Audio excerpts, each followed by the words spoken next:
everybody, welcome to Kingdom Empowerment for You. Today I'm going to be interviewing the beautiful Joëlla. Hey Joëlla, how you doing? Hi, I'm alright. Nice to see you. Joëlla, where are you based at right now, so people know? I'm based in the Netherlands. Netherlands, awesome. So can you tell us a little bit, how did you come to follow Jesus? Like, what was your story? It's been a journey though, and I think it's still a story, the story never ends. I met him when I was 14 at church.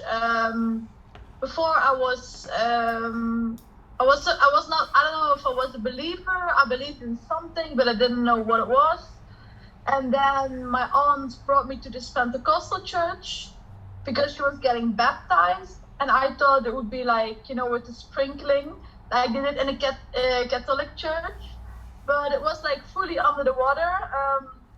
And I remember the first day when I stepped into that church, I just felt this heat of love, And during the service when she got baptized, I was just only crying, And I knew it was God because who else would it be, So since that day, a half year later, we went to the church and I gave my life to the Lord and I got baptized and then the journey started. But it's been difficult because I've never had a mentor, someone supporting me. I just had to figure out everything by myself, which makes me stronger in the end. But it was causing a lot of trials and things that wrong choices, of course. Still being in the world because, you're getting 14, 15, 16, 17, 18, those years. I was just out in the world, but still had the Holy Spirit. So I thought God did not speak to me, but he did spoke actually. Sometimes I would be somewhere and I would feel, I don't know, I just feel strange, why am I here, And I know it was God all the time, telling me girl, you don't belong here, you don't belong, with these people, but, it was just him leading me. And when I was 19, I had a friend and she was actually she was my best friend, but one night I was just on the couch and God just told me you have to end that friendship. And I was nah, that's not God. I'm not hearing from God, And that night we went out and then we ended up in a huge fight. And I was what? And I was she was just shouting and screaming at me and telling me things that, I don't know, makes no sense, And then I was okay, God, I heard you. It was you, And from that day, that friendship ended. And it was God guiding me towards other people, And then when I was 21, no, a year later, 2021, I was God, there has to be more. I need you for me, I don't want to hear you in church. I don't want to go places to hear from you. I don't I want you for me, for myself, personal. And that's when I started to fast, actually, It was actually by a Muslim friend. He said oh, I'm going to do Ramadan, and I was I can do that too, but then not for your God, but for mine, And then I started fasting, and actually that was when the change happened and when I really heard him personally from myself. And that made a difference. That made a difference because then I was okay, God is also not just God for other people, but God is there to be God for me, So yeah. Wow, that's so good. Now, you've got, the doctors have said that you have ME, and how's your journey been with that? Because I saw you when you going through it, and you're coming out of it. Like I've seeing God heal you. Yes, But at the definitely. beginning of this journey, when you couldn't remember things, you were so tired, distraught even. Like, can you share a bit about your journey with that and how you've trusted God through that, and how you are in that journey? Yeah. So like you were the real soldier from the beginning, you've been there from the beginning, and yeah, I still want to thank you really for that, because it was like, I'm not gonna lie, it was a really like dark time, because there was something going on in my body, and in the beginning doctors didn't believe me, and I knew it was physical. It was not in my mind, it was physical, but because it was physical and it was so bad, like I thought I had like Alzheimer, because I couldn't remember nothing, not even names of my friends. I got lost even like by walking 5 minutes from my home, and I've lived here for I don't know, as long as I remember, just because of my memory problems, and I couldn't talk. I had to like chew on a gum to just have a little bit of a conversation. Yeah, it was terrible actually. It was like, if I tell it now, it's like, is it really my story? But it's really my story, and because of neurological problem, I thought God left me because I couldn't feel the Holy Spirit anymore. But then one pastor online told me, okay, you're not hearing the Lord because it's a neurological problem. It's not because He's left you, and then I was like, okay, so there were times that I couldn't pray, I could not even talk, but I was just crying, and it was a really hard and difficult time. Also by not being yourself, I was not myself, because like also my words, like the way that I spoke, my speech, it was just like, your vocabulary, you don't have that much words. You're just a totally different person. And it was then Corona time, of course, and you don't see that much people. And I didn't want to see people, because they would see me now as someone totally different. How could that be, and then actually I got really depressed. It was not really, I mean, my mind was positive from the beginning always, but because my body could not do anything, like I was just laying on my bed all the time, like then your mind also is like, and then you start to worry about the future, because like you have no energy, not even to, like some days I could shower, and then after a shower, that was it for me for the whole day, I could only shower. And like some people would tell you, oh yeah, I'm sometimes tired too, but being tired is different than fatigue, so like people that have to rest after a shower, that are the only people that really know how it is to to live with that. So yeah, but like during it all, now I could really see God's hand, that He was still there, and thank God by bringing me people on the way, like you guys, speaking life over myself, while actually I only felt that I didn't feel life, like in nowhere, because I was so exhausted. I just felt like, I don't know, not alive, but yeah, it's just like, it was hard. It's still hard sometimes, but God told me also from the beginning that He would heal me. He said, I will heal you. And I was like, all right, but yeah,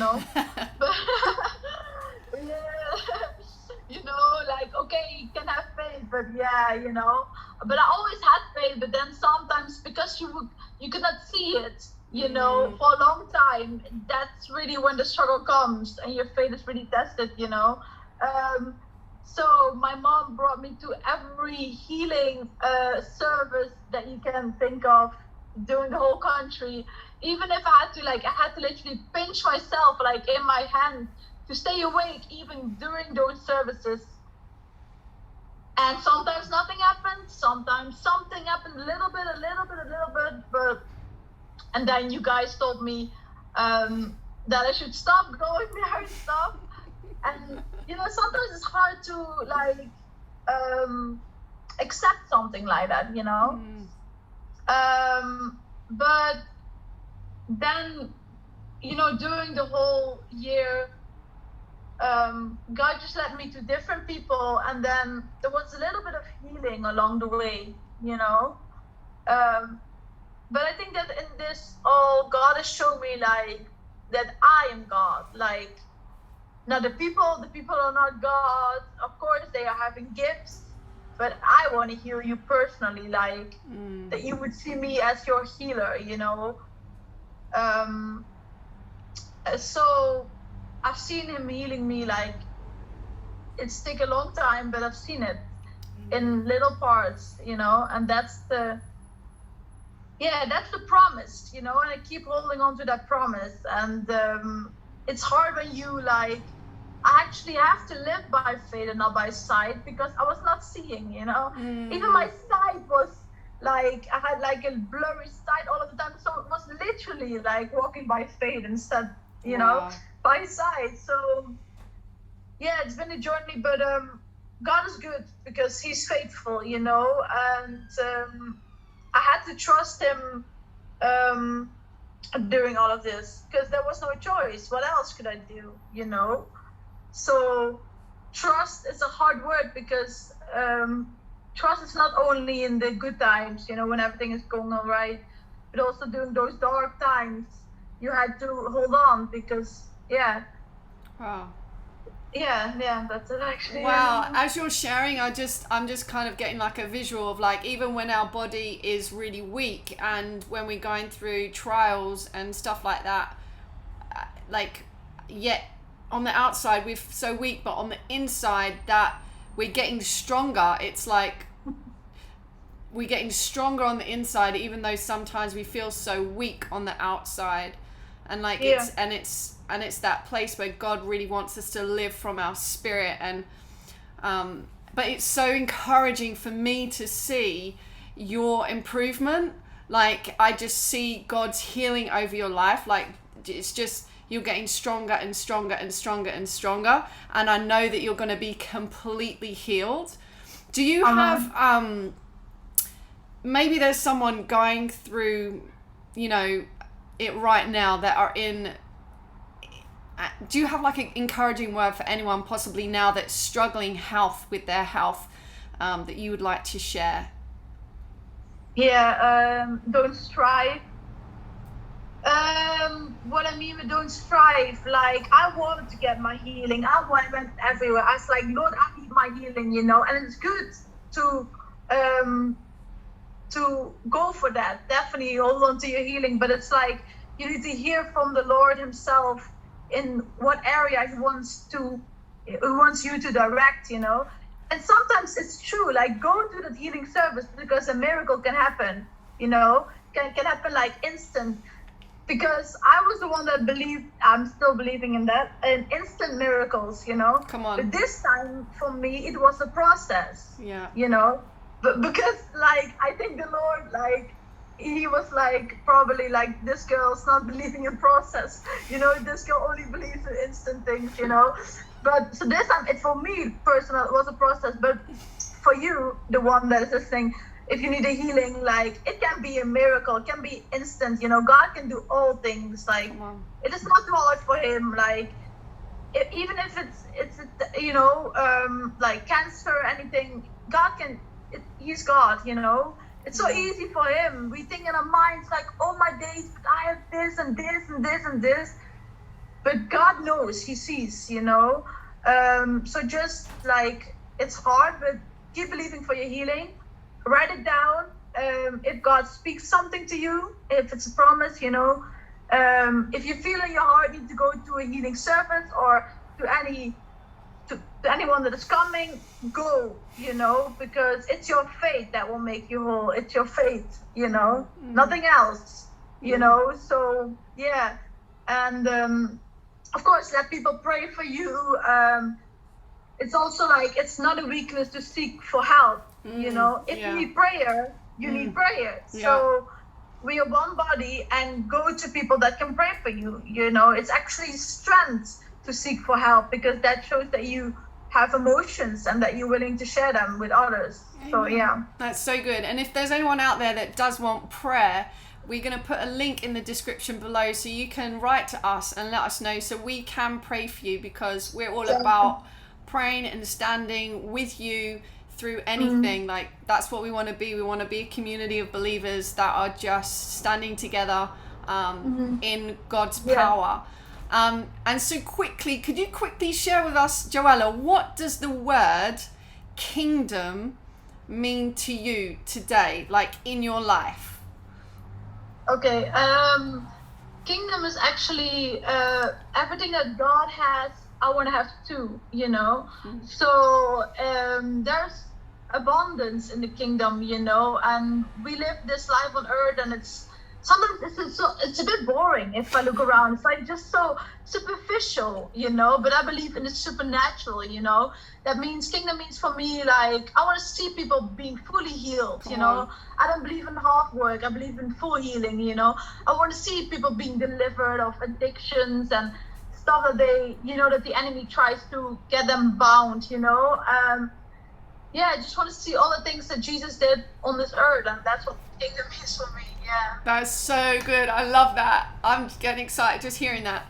And I want to say one thing. For the Yeah. people that want to send a prayer request, it's not about only physical healing, but also inner healing. So so please send your prayer request also for inner healing, because, like, for example, trauma that can it can get you to feel real depressed, So it all works together, like it's all connected. So yeah, that's so good.